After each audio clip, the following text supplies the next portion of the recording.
নমস্কার সবাইকে। আশা করি সবাই ভীষণ ভালো আছো। হলুদের গুঁড়োতে স্বাগত জানিয়ে শুরু করছি আমার আজকের ভিডিও। আজকের ভিডিওটি একটু অন্যরকম হতে চলেছে। হঠাৎ করে বাড়িতে একজন গেস্ট চলে আসলো, তখন আমি খুব চিন্তায় পড়ে গেছিলাম যে তাকে কি খাওয়াবো আর কীভাবেই বা আপ্যায়ন করব। এই নিয়েই থাকছে আজকের ভিডিও, যে সব কিছু আমি কিভাবে সামলালাম। আজ শুক্রবার, গতকাল মানে বৃহস্পতিবার সন্ধেবেলা যখন সন্ধে পুজো দিচ্ছিলাম, তখন ও ফোন করে বলল রাজা আসছে, রাতের খাবার খেয়ে যাবে। রাজা হলো ওর অফিস কলিগ ছিল, একটা কাজের ব্যাপারেই কথা বলতে এসেছিল। অনেক দিনের পরিচয় ওর সাথে। ওই যে কথায় আছে না, যত্নের ওপর সব কিছু যেমন নির্ভর করে, সম্পর্কও তো হলো তাই। তুমি যেমন যত্ন করবে সম্পর্ক সেরকমই তো টিকবে। রাজার সাথে আমাদের হলো সেই যত্নেরই সম্পর্ক। ওর থেকে ছোট, আমরা ওকে ভাই বলে ডাকি।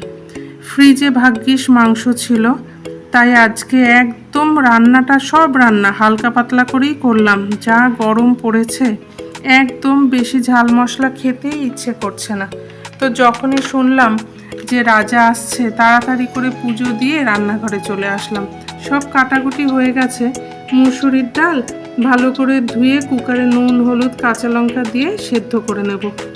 এসেই ভাই বলে দিয়েছে যে বেশি কিছু একদম রান্না করো না বৌদি, তাই খুবই সামান্য আয়োজন করলাম।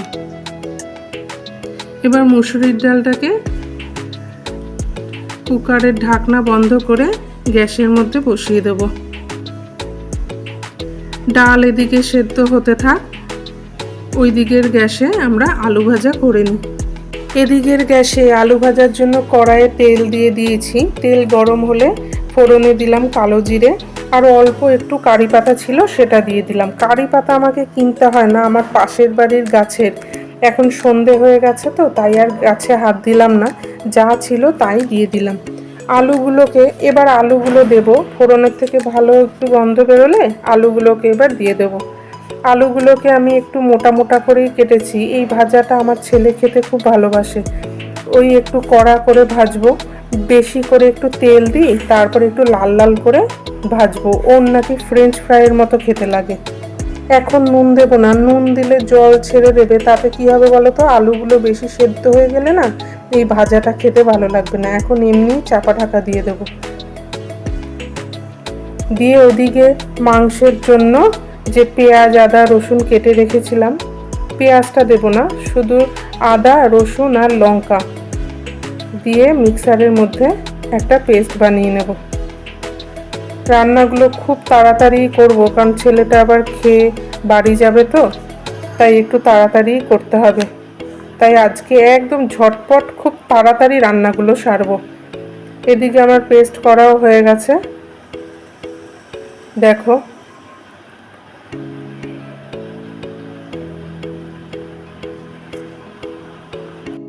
এদিকে মাংসটাকে মশলা দিয়ে মেখে 10 মিনিট রেখে দেবো। আজকে মাংসটা আমার বরই মাখবে। আমার ডান হাতের আঙুল কেটে গেছে, কিন্তু হলে হবে কি, ওই হাত দিয়েই তো আমাদের সব কাজ করতে হয়। কিন্তু মাংসটা ও বললো যে তোমাকে মাখতে হবে না, ওই যে নুন লঙ্কার গুঁড়ো আছে না, ভীষণ জ্বলবে তো, তাই ও বললো যে ওই মেখে দেবে। আমি আবার ওই যে হাতা চামচ দিয়ে ম্যারিনেশন করতে পারি না গো, আমার হাতটা দিয়েই মাংস মাখাটাই বেটার লাগে।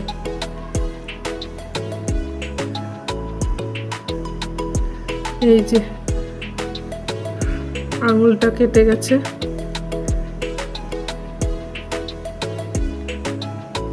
মাংস মাখা হয়ে গেছে, এবার পাশে সরিয়ে রেখে এদিকে আলু ভাজাটা দেখে নিই। এদিকে আলু ভাজার মধ্যেও এবার দিয়ে দেব নুন হলুদ আর সামান্য একটু কাশ্মীরি লঙ্কার গুঁড়ো দিয়ে ভালো করে নেড়ে চেড়ে আবার ঢাকা দিয়ে দেব। ঢাকা খোলার পর দেখো আমাদের আলু ভাজা একদম হয়ে গেছে। এবার একটা পাত্রে ঢেলে নেব। আলু ভাজা আমাদের একদম তৈরি। এবার চলো ডালটাকেও করে ফেলি। ডাল তো সেদ্ধ হয়ে গেছে, এবার ফোড়ন দিয়ে দেব। সর্ষের তেলের মধ্যে দিয়ে দিলাম কালো জিরে আর একটা শুকনো লঙ্কা, আর দিলাম দুটো রসুনের কোয়াকে আমি থেতো করে রেখেছিলাম, সেটা দিয়ে দিলাম। দেওয়ার পর পেঁয়াজ কুচি দিয়ে পেঁয়াজটাকে ভালো করে লাল লাল করে ভেজে নিয়ে সেদ্ধ ডালটাকে এর মধ্যে ঢেলে দিলাম। দেখো ডাল ফুটে উঠলে নুনটা একটু কম ছিল, এর মধ্যে দিয়ে দিলাম 1.5 চামচের মতো নুন আর সামান্য একটু চিনি দিয়ে ভালো মতো ফুটিয়ে এবার নামানোর সময় দিয়ে দেব গরম মশলা। ব্যাস, ডালও আমাদের রেডি।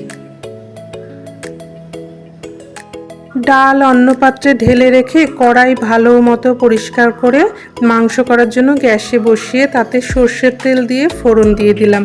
ফোড়নে দিলাম গোটা গরম মশলা, তেজপাতা আর সাদা জিরে। ফোড়নের ভালো গন্ধ বেরোলে যে পেঁয়াজ কুচি করে রেখেছিলাম সেটা দিয়ে দিলাম। এবার পেঁয়াজ একটু লাল লাল করে ভেজে নেব। পেঁয়াজ নরম হয়ে আসলে এবার এর মধ্যে দেব আদা, রসুন আর কাঁচা লঙ্কার যে বাকি পেস্টটা ছিল সেটা। আদা রসুনের কাঁচা গন্ধ গেলে দিয়ে দেবো একটা টমেটোকে কেটে রেখেছিলাম, সেটা দিয়ে দিলাম। টমেটো নরম হয়ে গেলে তারপরে দেব এখানে সামান্য নুন, হলুদ গুঁড়ো আর কাশ্মীরি লঙ্কার গুঁড়ো। সবই সামান্য দেব, যেহেতু মাংসের মধ্যে আগে থেকেই মশলা দেওয়া আছে তাই এখানে সবই সামান্য দিলাম। দিয়ে সব কিছু মশলা ভালো মতো কষিয়ে নেব। কষানো হয়ে গেলে মেখে রাখা মাংস দিয়ে এবার ঢাকা দিয়ে সব কিছু কষাতে থাকবো।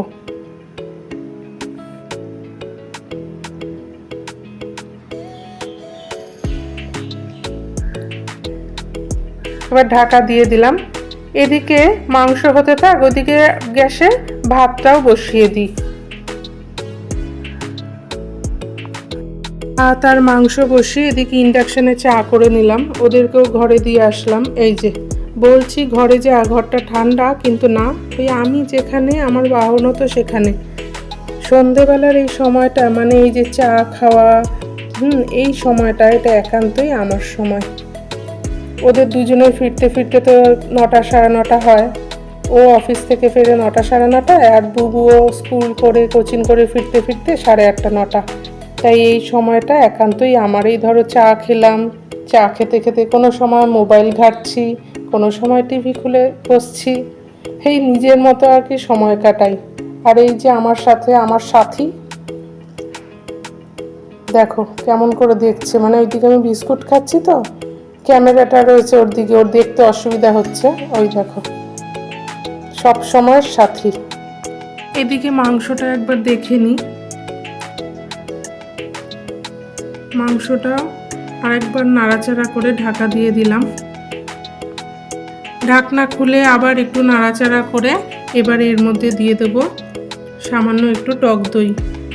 টক দই দিলে মাংসটাও খুব তাড়াতাড়ি সেদ্ধ হবে আর খাওয়ার পরও কোনো অসুবিধা হবে না।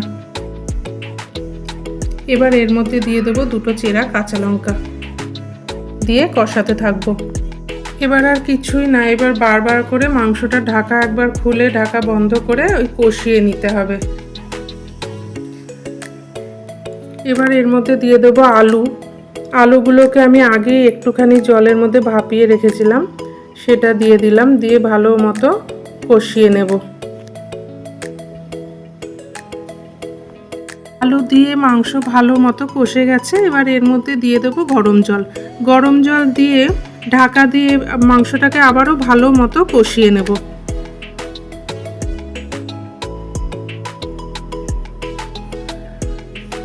দেখো মাংসের ঝোল আমাদের ফুটে গিয়ে ভালো মতো মাংস নরম হয়ে গেছে। এবার এর মধ্যে দিয়ে দেবো গরম মশলা।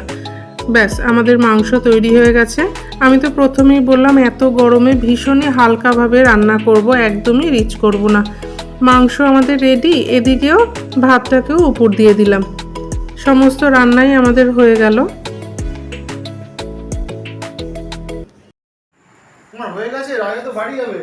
হ্যাঁ হ্যাঁ হয়ে গেছে। হ্যাঁ হ্যাঁ দিচ্ছি। না না সত্যিই তো, ছেলেটা এত দূর যাবে গাড়ি চালিয়ে, চিন্তা তো হয়ই। আমি এবার রাজাকেও খেতে দিয়ে দিই। আর আজকের ভিডিওটা এখানেই শেষ করছি। ভিডিওটা ভালো লাগলে একটা লাইক কমেন্ট করে দিও, আর চ্যানেলটিকে প্লিজ সাবস্ক্রাইব করে দিও। আবার আসবো পরের ভিডিওতে নতুন কোনো রেসিপি নিয়ে। আজ তাহলে আসি, ভালো থেকো, সাবধানে থেকো, টাটা।